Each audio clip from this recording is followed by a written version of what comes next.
Everyone's a film critic. Everyone. A film critic. Everyone's a Film critic. Everyone's a film critic. Everyone's a film critic. Everyone. Everyone.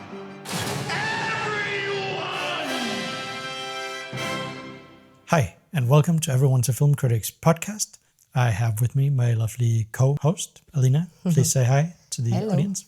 Hello. A little sick, Alina, but A little sickly, we'll go through it. but luckily it's only audio, so we'll manage.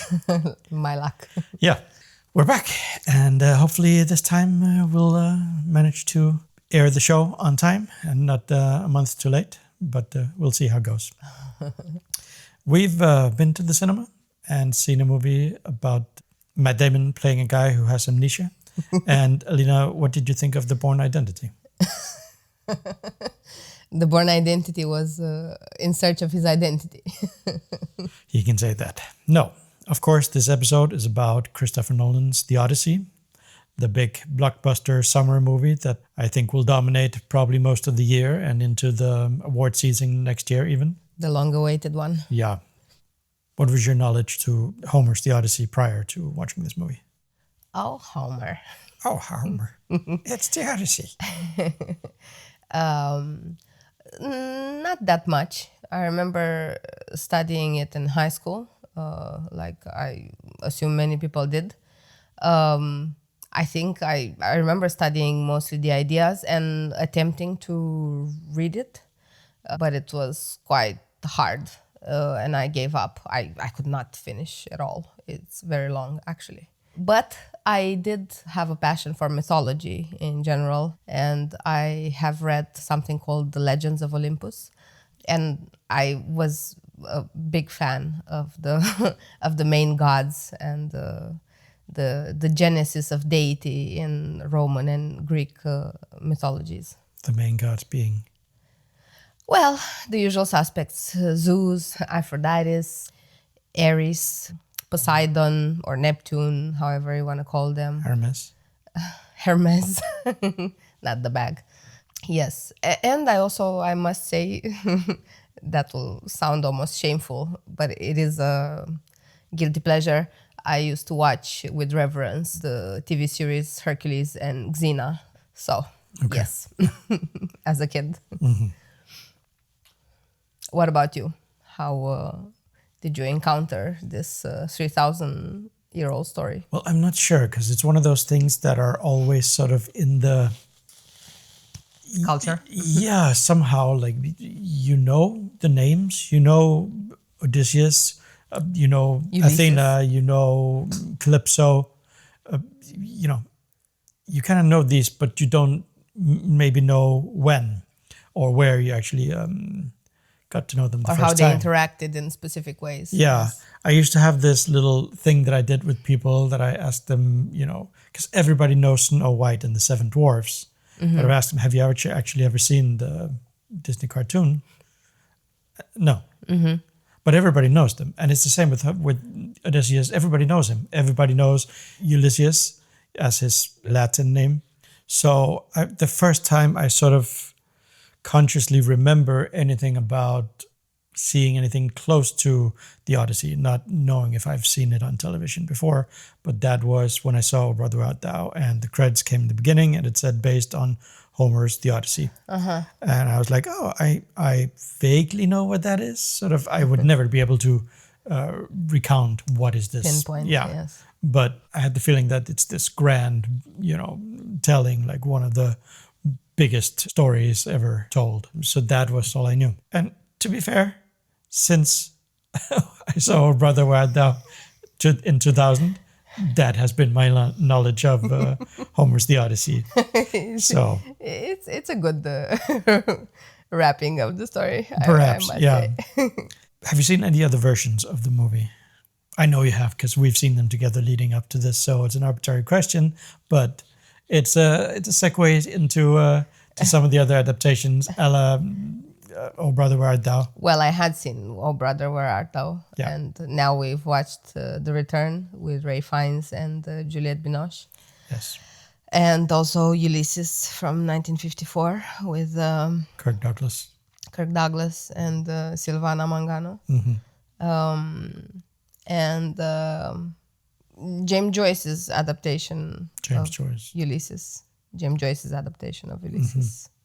It's interesting now that I know the story and I've seen it in different versions, incantations, I can see how so many other movies in pop culture have been inspired by this, Star Wars included.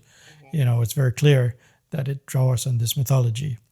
And of course, it's because it's a good story. It's archetypes that work again and again and again in different settings because they have some values that are universal. Yes, exactly. It's a human and a universal hero's journey. Yeah, yeah. And that is why it feels so familiar, I think, because we've seen it in so many different versions, incantations, whether the filmmakers deliberately were quoting Homer or it's subconscious that is how we tell stories because of this Odyssey. Would you say it is a plot-driven narrative or a character-driven narrative? I would say very much a plot-driven narrative. It's all about him coming home. I would say Nolan tries, at least, to make it a bit more character-driven. And I think it rubbed some people the wrong way, people that are especially into Faithful to the adaptations. original. Yeah.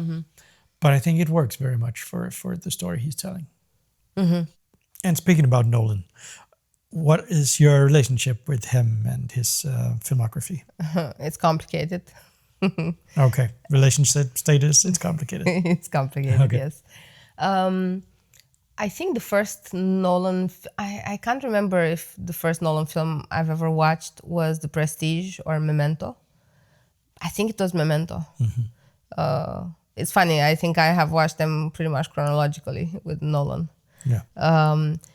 And I remember I didn't get Memento from the first watch. And I think I got it somewhere around the third watch. And I liked it very much. I am a huge fan of Memento. Yeah. And Guy Pearce. And then The Prestige. That one, I thought I got it, but then I watched it many times after. And every time there was a new detail, every time there was something that made me understood even more the story. Yeah. Yeah. For me, it was also Memento. I clearly remember watching that movie. I know exactly which cinema I saw it in back then and with whom I saw it, because it made such a big impact on me. I thought it was extremely well written and extremely well executed, very intelligent movie that, like you, I also thought I got it about 90%. And that made me curious. I wanted to see it again immediately because I wanted to appreciate it in this way where I already knew what was coming and was able to maybe hopefully get the last 10%. I think that's his trick. Yeah. I think he was better at it in the beginning. And I don't know if that has something to do with his brother being a co-writer of his screenplays. Could be. Yes, I'm a bit underwhelmed by his writing. I think his brother added something, je ne sais quoi, which made his movies more, interesting and also more humane. Because they all seem to me like mathematical formulas that you need to discover pieces of to get to the result. Right. Yeah. Yeah. All his movies have that in common. Yes. They're very structural. And then, of course, Inception, I had problems with it as well because I couldn't understand it. And I also had to see it 5 times to get it. I think around 5 times. Yes, I know. I know many people got it from the first viewing, but I with got it, me. I would say. Yes. I understood it. And I think, well, we can get to that later, but Inception is definitely up there on my ranking of his best movies, of my favorite. Everyone is a film critic. Everyone. Nolan is not exactly known for this, but there's been a lot of controversy around the Odyssey. Basically, since he announced that he was going to make it, but especially since the casting was announced. And especially after the trailer came out. And since then, the internet went absolutely apeshit, to put it in a modern sense. Yes, I guess we are not over clickbaits and manufactured controversies, Yeah, rage bait. rage baits. Very Yes. much. And well, besides the fact that none of the actors are Greek of heritage, at least as far as the internet could tell, and the costumes were not period accurate, the ships were not period accurate, all these things, I think the two big main pillars that the internet really hit down strong upon was one, the casting of Elliot Page, Yes. which people thought was going to play Achilles, which we found was not the case, and Lupita Nyong'o, who plays Helen of Troy and her sister. Clytemnestra. Nolan had worked with Elliot Page in Inception, and he clearly likes to work with the same actors because the whole cast is full of people he's worked with before. So what did you think? Do you think it's Motivated it's a fabricated controversy just to drum up some publicity for the movie? Is it a stunt casting, as they call it? It can be. It definitely brought publicity to the movie. I don't think he needed that. I think Oppenheimer did well without the manufacturer controversy. So I'm not sure if that was the case. I think he just casted the actors he thought would do a good job. I don't think he looked very much at color and race and gender and specificities. I think he just, as you said, cast the ones he has worked with before. Has he worked with Lupita Nyong'o before? No. Okay. It's an interesting choice, I think, that she plays both Helen of Troy and her sister, because they are not supposed to be twins. No. He must have known that it would cause some kind of controversy because the character historically, let's say it like that, has not been portrayed black, except for Eartha Kitt. I can't remember what her name is. Eartha Kitt with Orson Welles. Yeah. Yes. Besides that, well, so it has been it has portrayed been. by But this a was before person the of internet color. was invented, and people were not. Yes, it bothered me. It came off very racist, I must say. Yes, because Especially certain billionaires' comments on certain trillionaires, out of which there's only one. Yes, yes, it's such a. But the problem I have is that it's so easily becomes a bait for people. Yeah. It's like nobody can depass the shallowness of one thought, Ironically, I mean, it hyped the movie. I think more people went to see it because of this controversy. Hate watch. Which is, the internet still hasn't completely calmed down yet. It's full on Odyssey anywhere you go at the moment. It's PTSD from bad woke movies. Yeah. I think. And I agree that many movies were engaging in tokenism with incredibly stupid plots. For the past 10 years almost. And yes, and I'm okay with that if we study the quality of the screenplay and the logic of the story and all of those. But when it has nothing to do with the plot, when the characters are also just 5 minutes in the movie, and when in a sort of way it doesn't matter the identity of the person who plays a certain character, because that is the problem that I have. Both the so-called right and the so-called left have problems with people playing people that are not their identity. You know about the controversy with Scarlett Johansson having to play a trans person, and at that time the left was the one who and before that, Ghost in the Shell, she played an Asian character. Exactly, and that's when the left was going nuts about it. And now it's the right who is going nuts about that. And then we have the movie Troy, in which Diane Kruger, a blonde German, played Helen of Troy. Also not accurate. And Brad Pitt, a blonde American, played Achilles. So nobody is close to the identity of the original mythological characters. They are not even real people. I get upset when people just make a fuss out of everything without a second look at the story, at the plot, at the acting. It's the same problem I had with David Copperfield when they adapted it with a diversity, a racial and sexual gender diversity of actors. Yeah. Was it Dev Patel? Was Dev Patel who played David. It was a brilliant film. I absolutely loved it, and it worked so well. It is like diversity was a point. Diversity was almost like a separate character in the film, and it made the comedy play so well. And But I also loved because it. they were so theatrical that Yes. you buy it in a different way. I think it's like Baz Luhrmann's Moulin Rouge with John Leguizamo. You also buy it. I mean, because it's this As heightened, Toulouse-Lautrec, yeah. it's this heightened reality that at some point Hyper-realism, we yes. get past that. And I guess that is exactly the problem that people had, because Nolan, he likes to take any kind of fantasy and put it Grounded. Yeah, grounded. And once you do that, suddenly people expect 100% authenticity. Yes, but this was mythological storytelling. You can do whatever you want with that. It's pretty much an open field for casting, I would say, and even for writing. So the plot of the Odyssey is quite basic if you really look at it. Can you summarize it in a few words? Yes, so it's about Odysseus, who is a king himself of a small island called Ithaca. So we're in Greece.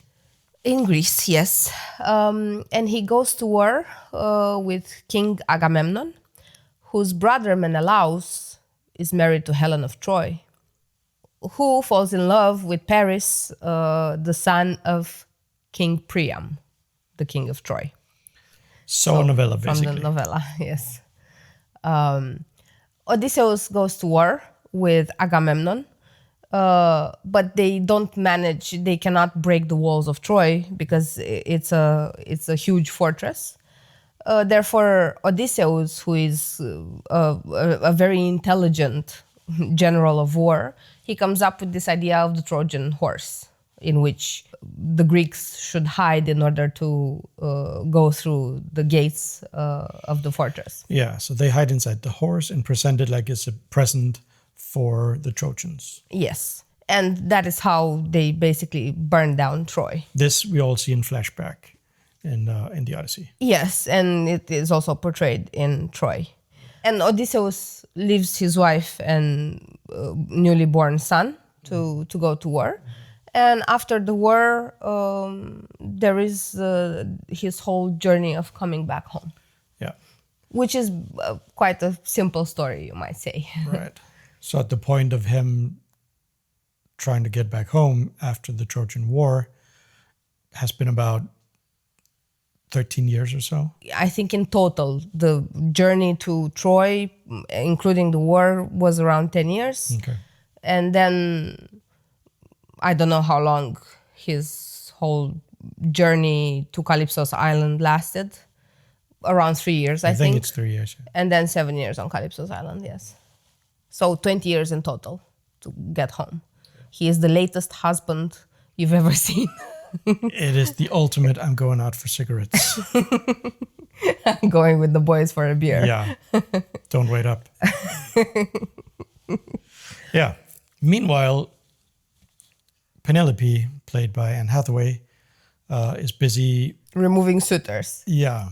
One of them being Robert Pattinson. Antinous. Antinous. Yeah. Who is a very cunning, sleazy guy who really hates his son, Telemachus. Tom Holland, Batman hates Spider-Man. while Catwoman watches. That's true. So, yeah, they take a bit of time to set up Odysseus sort of in myth, which I quite liked in the beginning. A lot of people said that the beginning is slow, but I feel like it's nice that we get to know him as a mythical character before we meet him. He is Because not introduced, yes. It sets him up to be this larger-than-life figure before we even meet him, which works quite well for this kind of story. If you have noticed, in the 1954 version, they also did the same thing. And basically, we've kind of almost told the whole story, because the present day is him with Calypso on the island, having flashbacks. Reminiscing. Yeah. Yes. And there's a point to be made that he might be a completely unreliable narrator, which I love, because he has sort of amnesia and he remembers bits and pieces, but he also, at least in Nolan's version, has some sort of PTSD, which makes it very plausible that anything he says or remembers actually didn't happen in reality, that it's been exaggerated immensely. And it puts an extra layer on Nolan's version, which I quite like. Also a human layer, Yeah. I would say. Yeah. After Calypso Island, he goes home, but he goes home as a beggar, disguised as a beggar, because he's been warned not to go in the front door, because then you might get killed. Well, actually, after Calypso's Island, he reaches the island of Scheria, the home of the Phaeacians, where the Phaeacian daughter Nausicaa falls in love with him. But only, He still has amnesia at that point. but that is in Homer's version, not in Nolan's. Yes, Nolan cut completely that scene. You can say that Nolan's version is sort of the abridged version of the Odyssey, because it jumps quite quickly from one thing to the next. Yes. Especially in other versions that we've seen now, where they dwell a bit more, especially with the Cyclops. That whole sequence felt quite rushed now that I've seen other versions of it. I think. I agree. Yes.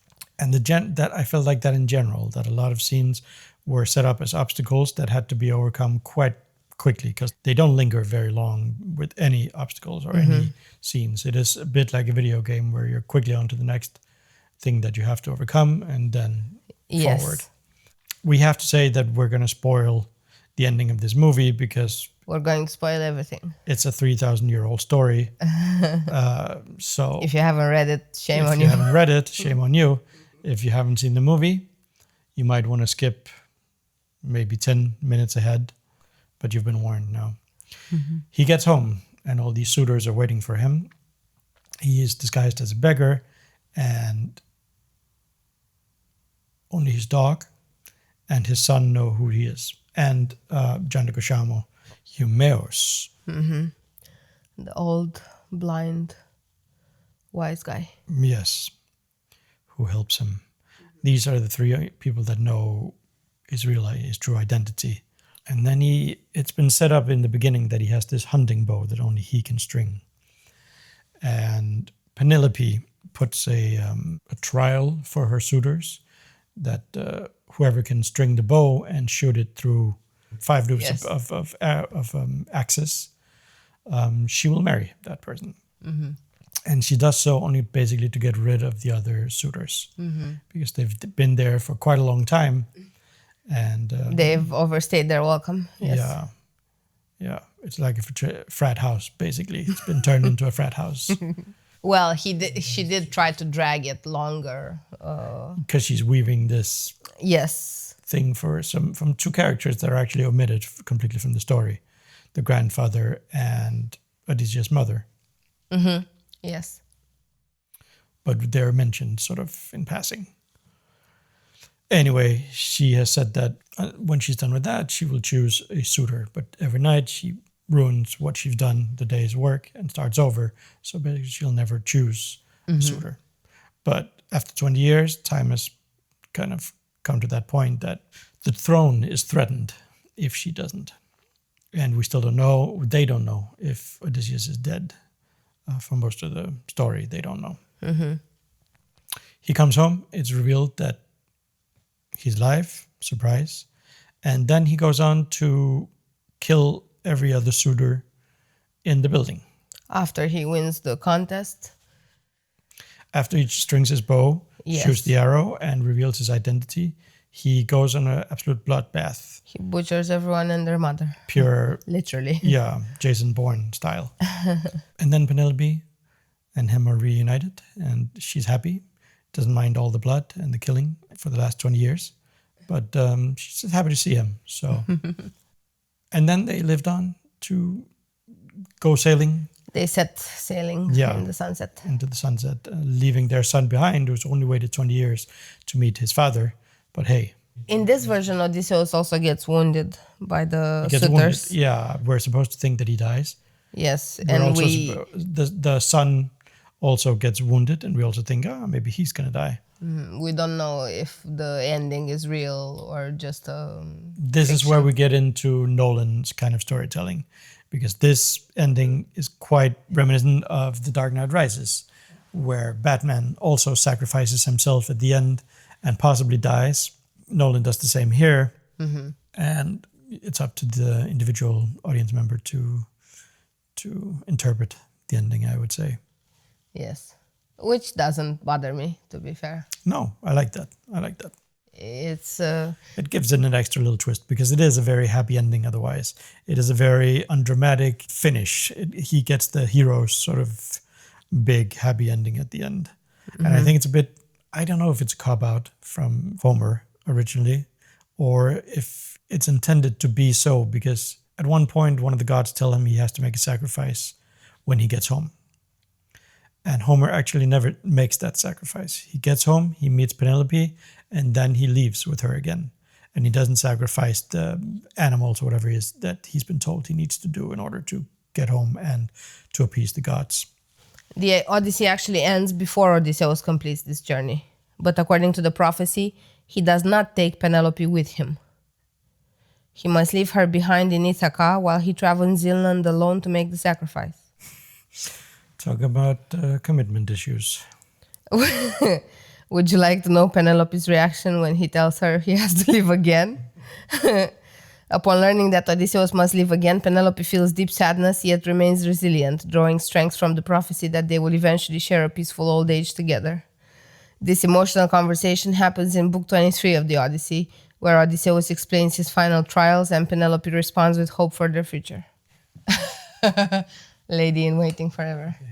The thing is, because all those prophecies are already communicated in the story, both in the original story and in the film, when he goes to Hades and he is told by Theseus and all the others about the things he needs to do, we know his life trajectory from then on.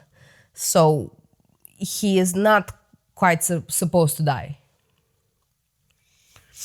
No. Therefore, Nolan tries to make it ambiguous, but it's in the narrative that is not that ambiguous. Yeah. I think he just tried to raise the emotional stakes a bit at the end, because that is lacking in the original Odyssey. Which takes us to the characters and the casting. Everyone is a film critic. Everyone. What did you think about the main characters? I don't have a problem with Matt Damon as Odysseus. I actually think I think he works. But I do think that you came with the absolute brilliant piece of casting when we talked about it after we saw the movie, which was Oscar Isaac. Yes. I think he would have been even better. I think so too. I came with Josh Brolin, which I also think brings a physicality and a sort of bruteness. I also think that's pretty good. It would have been good as well, yeah. But I don't have a problem.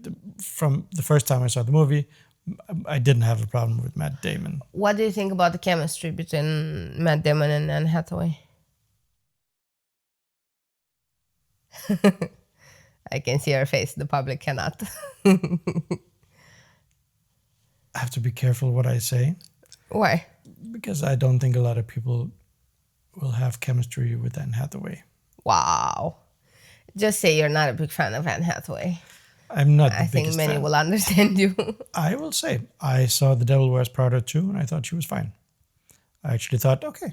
Fine doesn't mean She's liking grown her. up a bit. And then I saw The Odyssey and she was right back to overacting. I did think she overacted. Yes, she did. And it is also because we've seen the other versions where Juliette Binoche played and Silvana Mangano.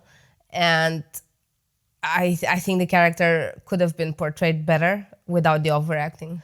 The character in and of itself is totally about restraint. Right? Resilience. She's and waited restraint, 20 years. So the fact that she's cracking like she is in this movie right at the end, doesn't sort of marry with with whom the character is. I agree. So that choice, I don't know about. What about them together? They're think it in works? very, very few scenes together. I didn't think they had chemistry at all. I could tell that you didn't. At the end, I was not moved, not in the least, by their romance. No. I think it's tricky because it's all about storytelling. It's how many scenes do you need for them to be together in before you feel that they have a connection that will carry on to the reunion at the end. I think she's miscast. I mean, I think Angelina Jolie would have done a better job because she can. Maybe. She has a bit more regal presence, I think. Yeah. Yes, I think Anne Hathaway. Not that I support typecasting, but Maybe she's a bit too young. could be, or she looks too young. I don't know. I think even Charlize Theron could have worked very much. Maybe more than being Calypso. Because she is just Charlize Theron. Well, Like, you could say the same. But there is no character. She has absolutely nothing to do. She's only there, again, to being a good listener. yeah, and as a plot device. It bothered me, the offenses brought to Charlize Theron by certain so-called critics who picked on her age. And appearance. Yes, they said she's a 60-year-old woman, and she's 50. So that is quite insulting, and she looks 30. Well, it's these people with agendas. They need to have a certain agenda that they keep pounding so that they'll have the people come back and give them So rude views. and unprofessional. Yeah, I agree. What did you think about Zendaya playing Athena? It didn't bother me. She was not. I don't think. Did she have any lines? I don't think she had one line. She did. She basically. Actually, I thought it was quite fun because Odysseus is like, why do the gods have to always talk in these ways that you don't understand? And she says, who doesn't understand pain? Who doesn't understand suffering? You know, she kind of humanizes or brings the gods down to the human level. Yes. You know, she says, but who doesn't understand? I mean, What's you don't hard to understand the child dying? You know, Yes. and immediately you're like, oh, yeah, okay. And that's a big theme throughout the movie is the law of Zeus, or Zeus's law. Hospitality. Yes. I and think that- it's called Xenia. Yes. the fact that you have to treat strangers with kindness because they can be a god in disguise.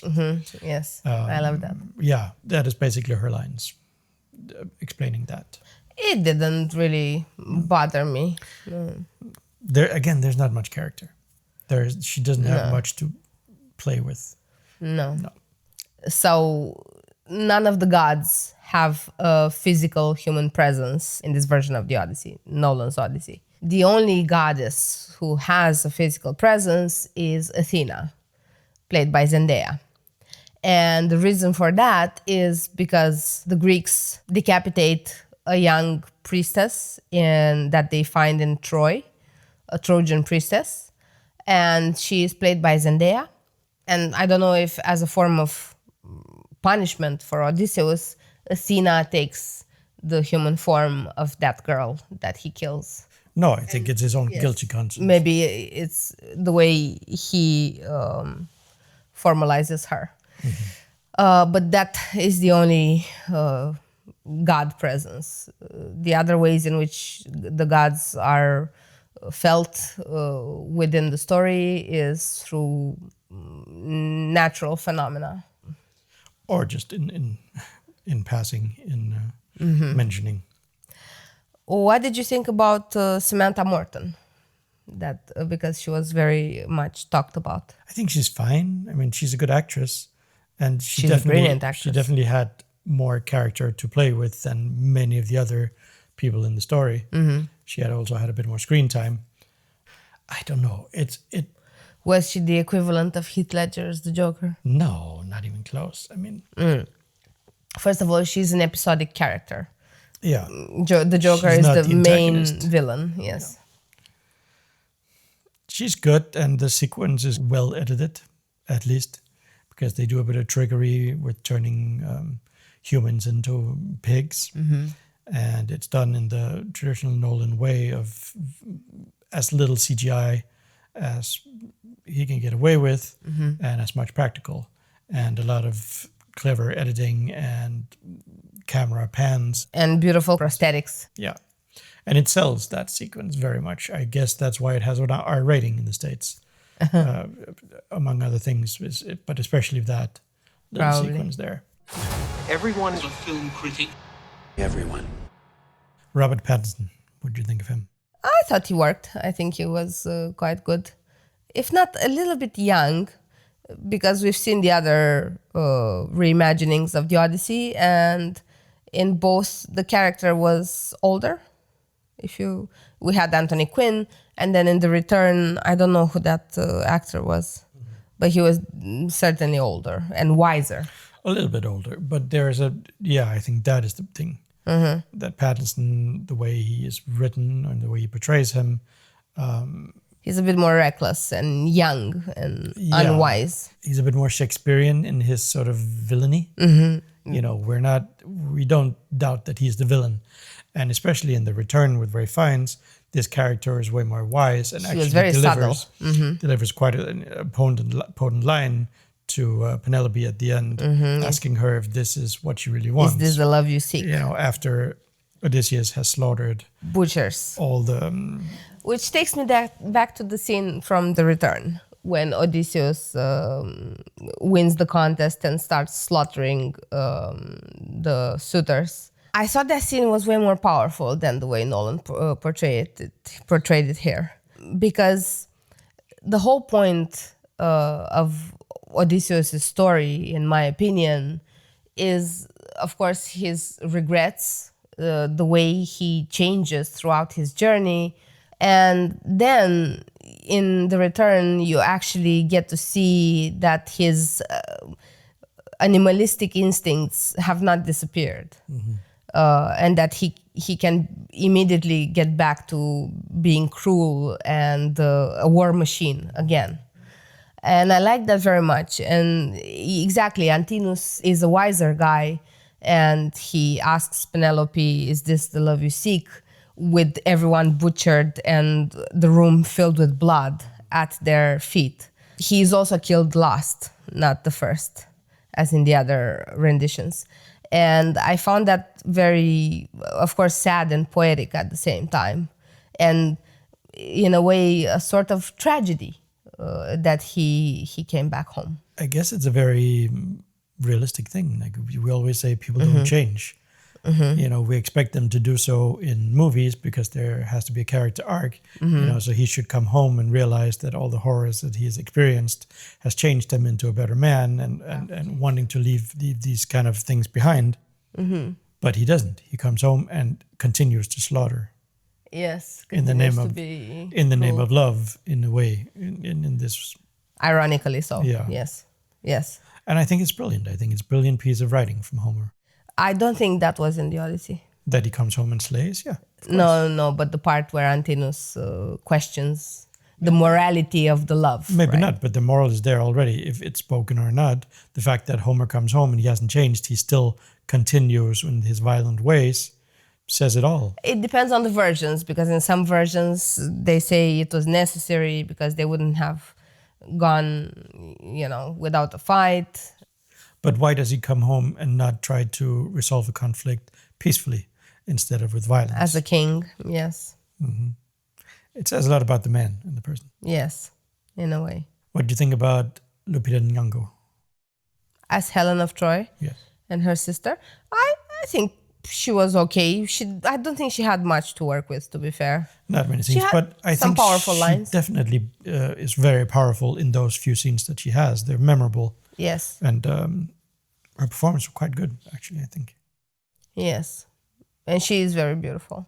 She is. I think she's absolutely radiant, Yes. even with a bit of scars. Even with the scar, yes. What do you think about Tom Holland?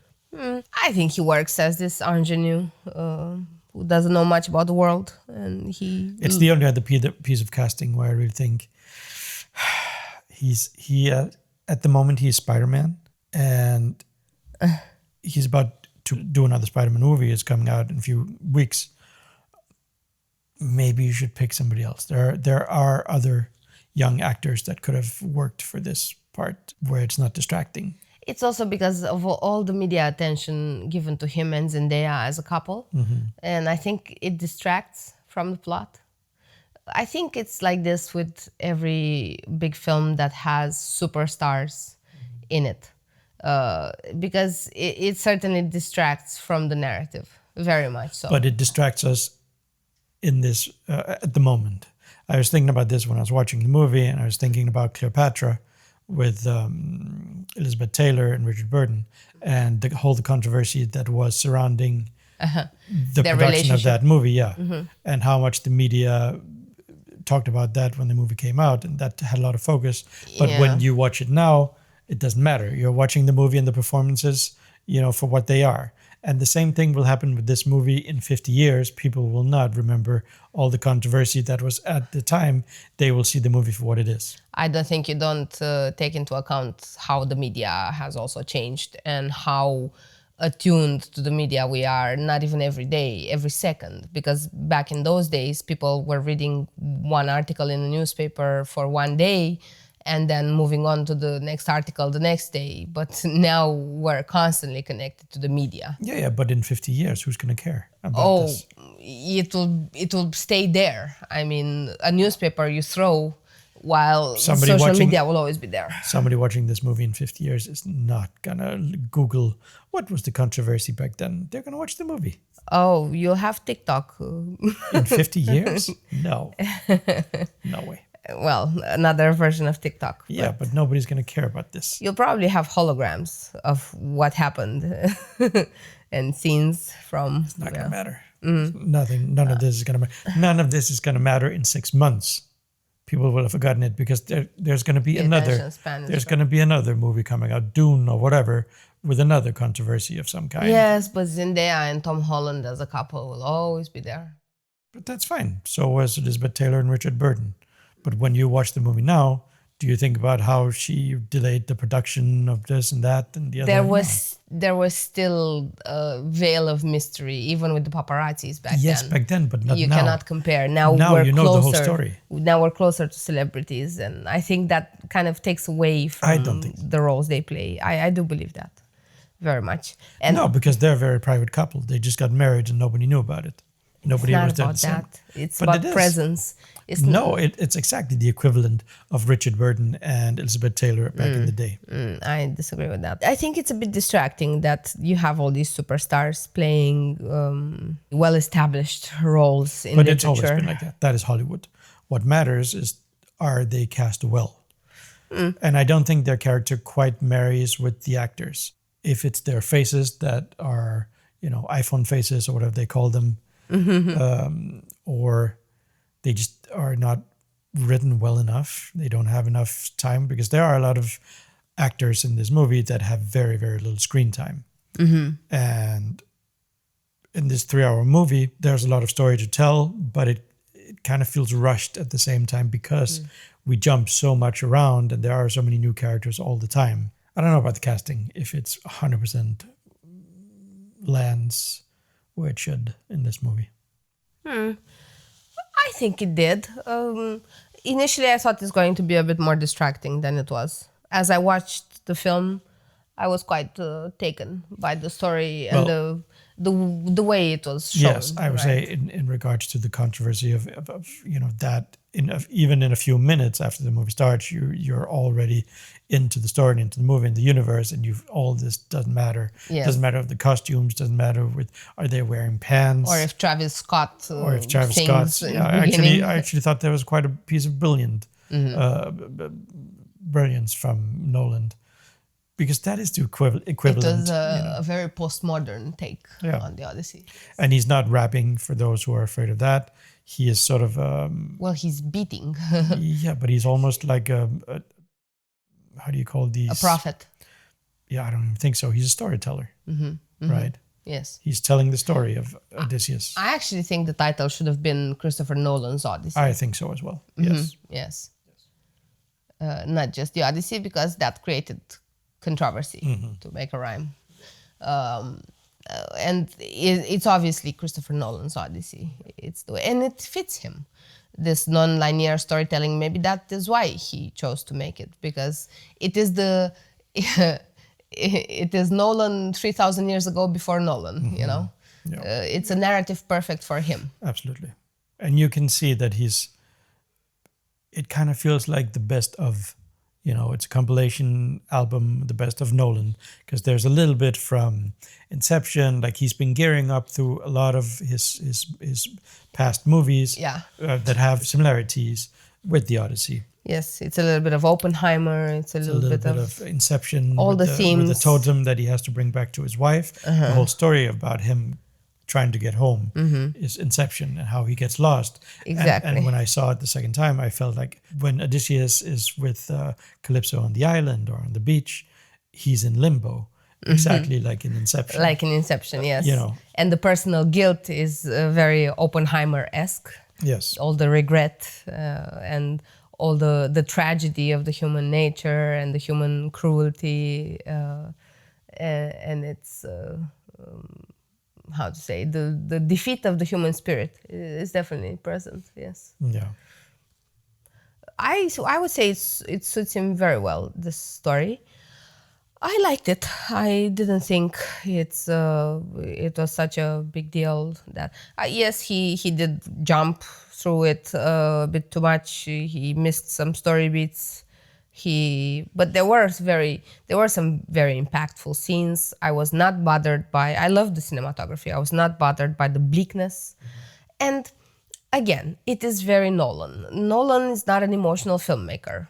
Nolan is a very matter-of-fact filmmaker.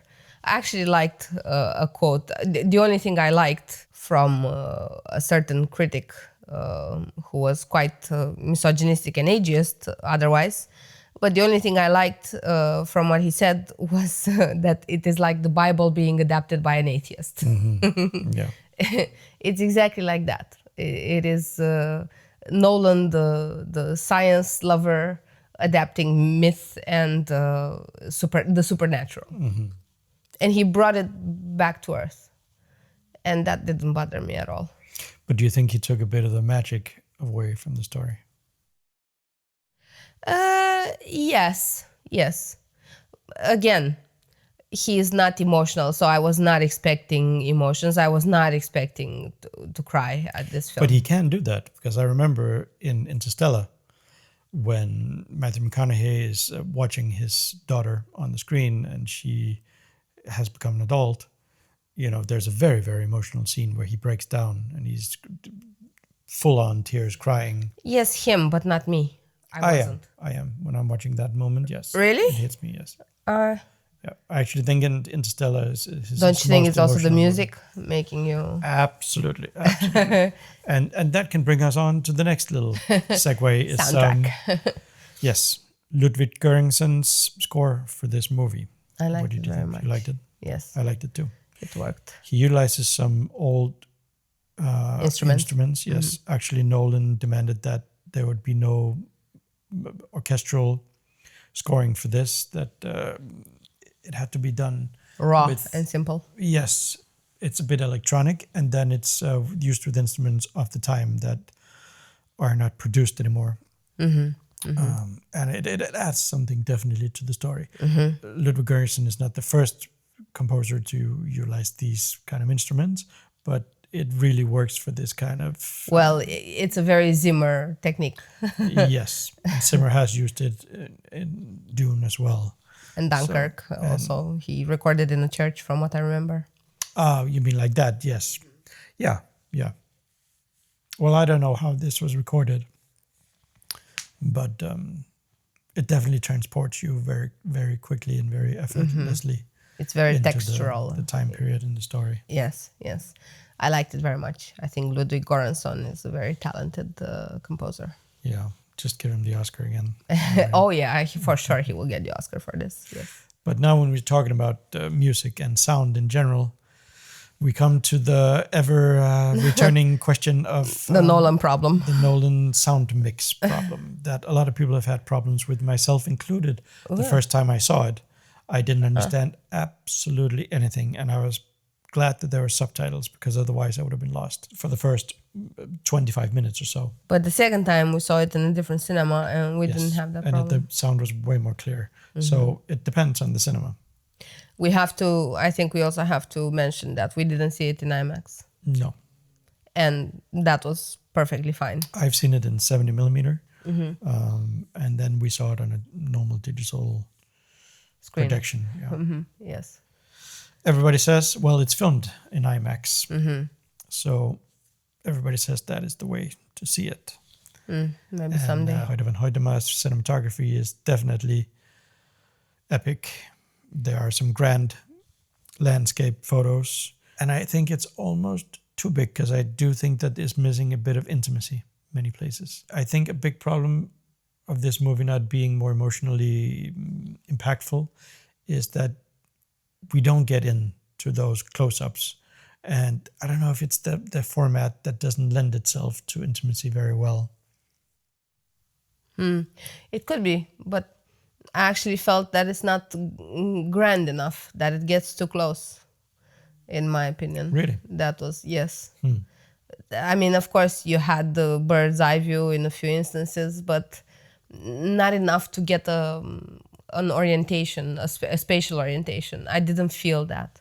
I felt I was either captive on a boat, or captive in a cave, or captive in a palace. I didn't see the whole, maybe also because we didn't watch it in IMAX, but I didn't see the whole picture, basically. Well, it's ironic that it's filmed in IMAX, because there are a lot of scenes indoors in this movie. Yes, exactly. I didn't feel the landscape. And not only me, Stephanie Zacharek from Time also said the same thing. She actually mentioned The Return as being more faithful to the Greek landscape. Yes. And you remember that was a way more saturated and colorful picture than this one. I don't think that kind of cinematic style would have suited the Odyssey, Nolan's Odyssey. It's bleaker. It is bleak, and that's the story, and it has to be portrayed like that. But it's true that I didn't feel the nature as much, as tactical as The Return, for instance. Yes. It's the images are bleaker than the story comes through, I would think. That was the thing we discussed at one point, though, that it's filmed in Iceland, it's filmed in Greece, it's filmed in all these places around the world, but we don't feel that. Everything kind of blends in together and becomes this grayish mass. Yes. That they could have done everything on the same beach, the same shore, or whatever. Yes. Yes. It doesn't feel like that epic journey. Because the landscape just doesn't change enough for us to feel that we are moving in any way, shape, or form. I also had a problem with the way Odysseus was written, because you don't really feel his pain. It's quite one note. Do you think that's the way it's written, or the way that Damon acts? No, I think that's the way it's written. Damon acts with what you give him. I mean, let's remember the talented Mr. Ripley. He has range. But no, I think that's the way the character was written, and I wasn't completely satisfied with it. Because this is Nolan. Nolan sacrifices the intimate portrayals for the big themes. That's how I feel. Yeah. He offers you the architecture without the methodology for it. Yeah. He's much more interested in sort of exactly the architecture of the story, and it's very technical. Yes. Using these themes almost as plot devices in a way. Yes. And, I think the most Nolan-esque director living today who is not Nolan is Denis Villeneuve. And I think Villeneuve manages to focus on emotions better while also integrating the architecture. Yeah. I think he gets more into characterization than Nolan. Nolan is more of a big picture guy. Very big picture in this case. Everyone is a film critic. Everyone. If you should rank the Odyssey, or if, let's say, he's made 13 movies, if you can rank all 13, how would you do it? Oh, God. Can't we choose the top? I can go first. Okay. Okay, so I'm going to rank all 13 movies. At bottom, number 13, I have Tenet, because I absolutely loathe that movie. I walked away from the cinema at that movie, I must say. Shameful, but I did. It was also because of the sound. Horrible, yeah. We actually got our money back because we said the sound was too bad and we couldn't understand the film. Number 12, I have The Following. It's Nolan light, and it's a movie that doesn't...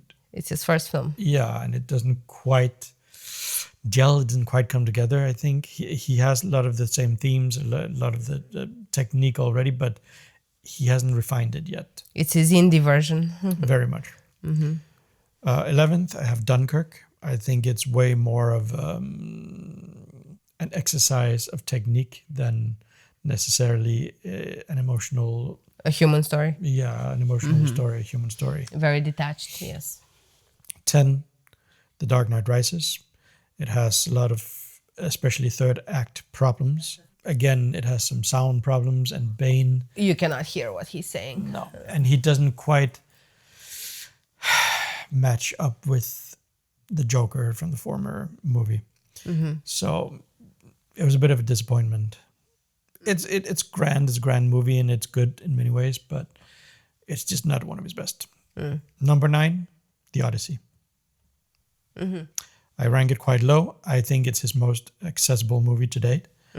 But I also felt it was very mid, as the young kids say nowadays. It's sort of, it impresses on the first view, but the minute you leave the cinema and actually reflect a little bit on what you just saw, it's not as epic as I wanted it to be. I wanted it to feel biblical, and it just doesn't reach that level. Yes. Number 8, Oppenheimer. I think it's a much too convoluted storyline that he sets up for himself, when there's other things that would be way more interesting to explore rather than a courtroom drama or, I think the inner workings, the inner mechanisms of Oppenheimer himself is much more interesting than being... you could say the Oppenheimer is the reverse of the Odyssey, because the Odyssey is an unconventional narrative to begin with. The source material is unconventional, and basically he doesn't need to do much there, while Oppenheimer is quite a linear fact of history, which he convolutes in ways that you can't even grasp. Number 7, The Dark Knight. I guess that's going to be a bit controversial for some. That would place it very much higher. But I think if you take the Joker out of the movie, and I know you cannot because he is the antagonist. But without him, the movie would collapse. I don't know if it's that great a movie. I don't think it's a good Batman in this movie. I don't think he's particularly interesting without the Joker. Number 6, Batman Begins. It's my favorite. I do like it. I do think that the claustrophobic feel of Gotham works quite and well. It's so noir, And I actually think Scarecrow is quite an interesting villain. Cillian Murphy is a very interesting actor in Nolan's films. Yes, he works. Number 5, Insomnia. I do quite like that movie. Very much so. I love Al Pacino and Robin Williams' chemistry they actually have on screen. I think they're very good. I love when Robin Williams plays a villain. I think he does it very well. I think that he can tap into a dark side that is very creepy. Organic as well. A very underrated Nolan movie, I think. Number 4, The Prestige. I do love The Prestige. I think it's brilliant the way that the architecture he weaves into the story of the magic trick that he kind of takes us on. And the characters play into that architecture like in harmony. It's a very well constructed script, and it's one of the movies where it actually everything kind of gels, and a movie you kind of have to watch a few times to really understand the magic trick at the end and what happens to the characters. Yes. Number 3, Interstellar. Oh God. It's another movie that I really love. I think it's it has some third act problems, as I can kind of say that a lot of Nolan films have for me. I think it's very rushed at the end, but it's also a movie that you can see many times and actually will discover new things along the way. Could be. I think so. That should be called Nolan's Space Odyssey. Yes. Number 2, Memento. I think Memento is his most ingenious story. And also his simplest. Funny It's enough. simplest, but it works the way he organizes this. Again, the architecture of the story, the fact that he tells it in reverse, completely sells this thing that that the main character has amnesia. It has a and makes the audience get amnesia in a funny kind of way. I feel Memento, it has the indie architecture with a big budget script, I would call it. Yeah, but I don't think it has a big budget. No, it the thing. doesn't. And that's one of the reasons why I love it, because I think Nolan should restrict himself a bit. They all should. And of course, my number 1 is not a surprise. It's Inception. I absolutely love that movie. It's one of my favorite. I can watch that movie again and again and again. In fact, I have one weekend played it on repeat from Friday night to Sunday morning, fallen asleep to it several times. It's hypnotic. And I think Is it because of the music? It's also very much because of the music. Absolutely. Hans Zimmer nails it here. And he should have won the Oscar, in my opinion. I'm a big James Bond fan, and this is basically Nolan's James Bond. I think this is exactly where the sort of architecture of Nolan's scripts and his whole playing with time marries with the scope of the sort of the production. It doesn't overwhelm me. It doesn't become too big. It's exactly the sweet spot where I want my Nolan to be. Of course, I appreciate it. I cannot not appreciate it. But again, Inception for me, it's exactly the template of how Nolan sacrifices intelligence for emotions. I think the movie ends very emotionally.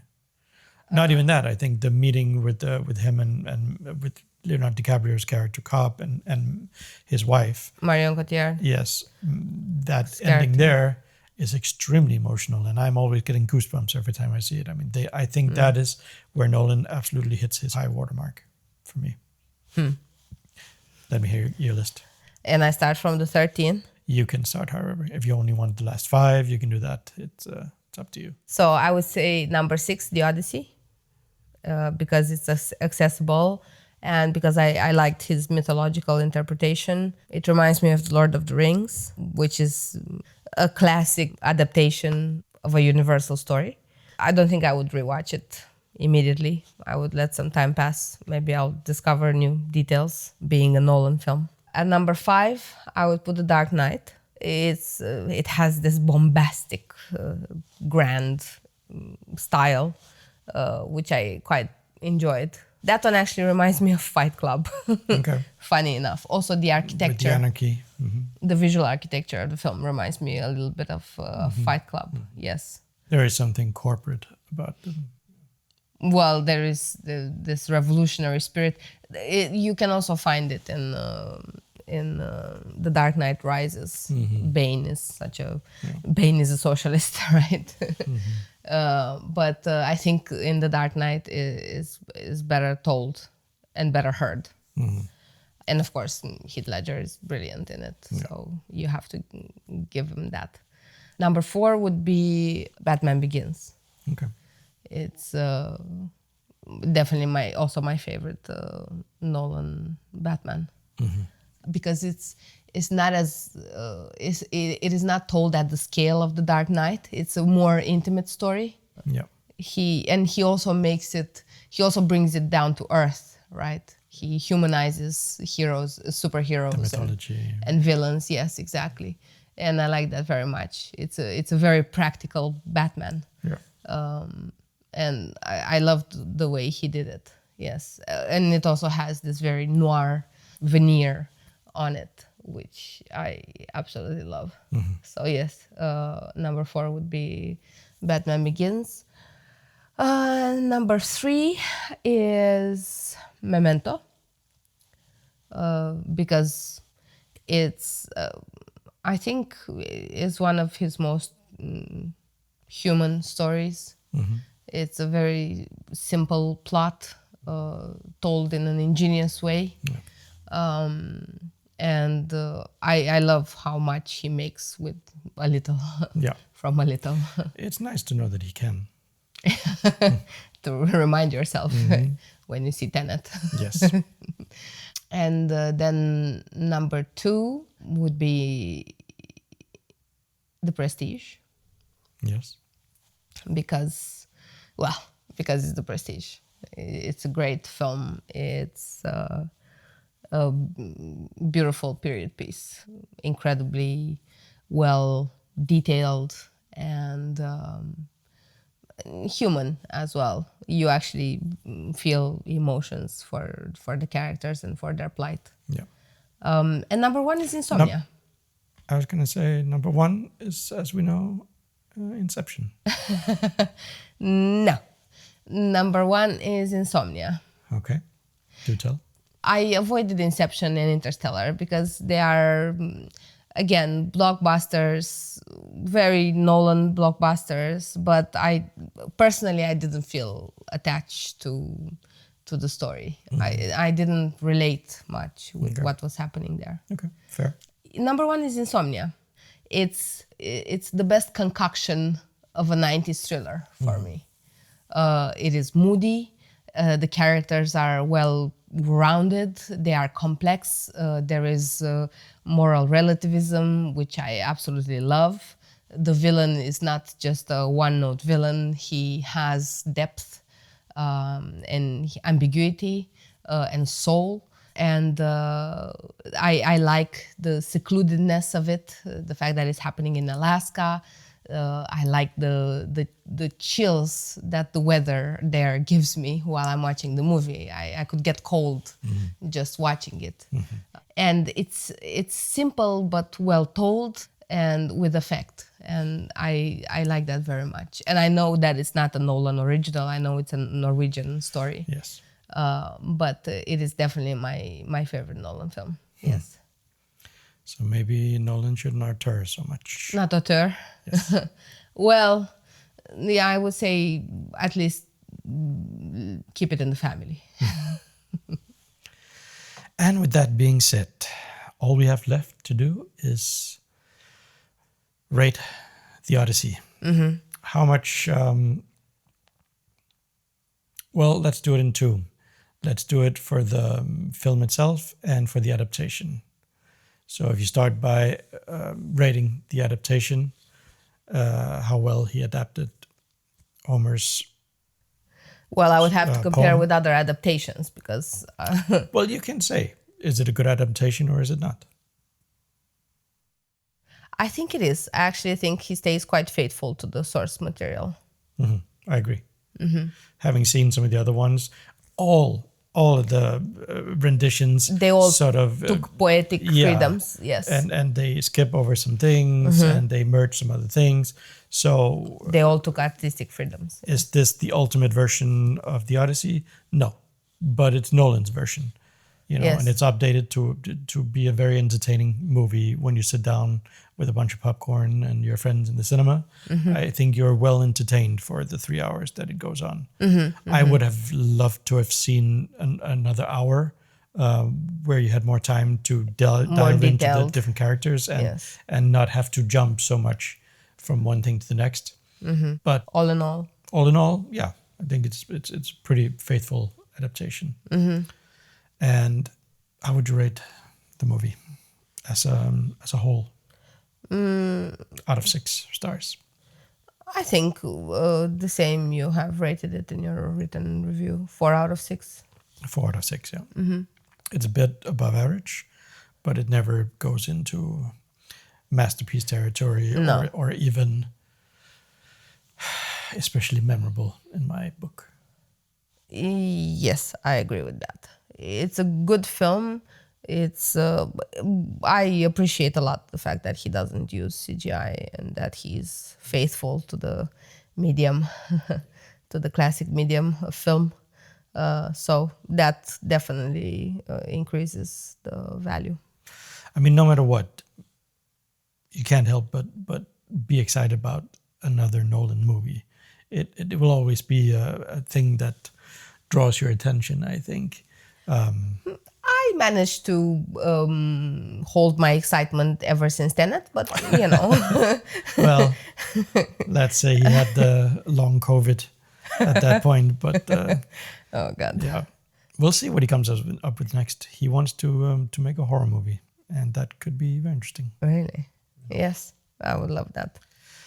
Okay, well, that's all we have for you this time around. Thank you for listening. Thank you for staying for this bit extended episode.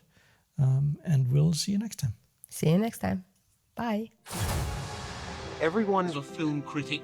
Everyone. A film critic. Everyone's a The film critic. Everyone's a film critic. everyone's a film critic. Everyone. Everyone.